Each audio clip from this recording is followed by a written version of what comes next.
புன்னகையே போதுமடி, பூக்கள் கூட தேவையில்லை. கண்ணக்குழி அழகிலே தப்பித்து போனதாரும் இல்லை.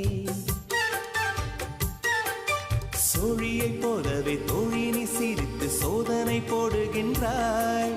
நாழிகை நேரத்தில் தாழிட்ட மனதில் சாவியை போடுகின்றாய். 1000 கோடிகள் யுத்தங்கள் சந்திக்க துணிவும் இருக்குதே. உன் பார்வைகள் மோதிட காயங்கள் கண்டிட இதயம் நொறுங்குதே. அடி பிரிய சகி சொல்லிவிடவா கொஞ்சம் கவிதையா கிள்ளி விடவா. அந்த நிலவை எடுத்து கவரி வீசவா. எந்த இதயம் கொடுத்து இதயம் வாங்கவா.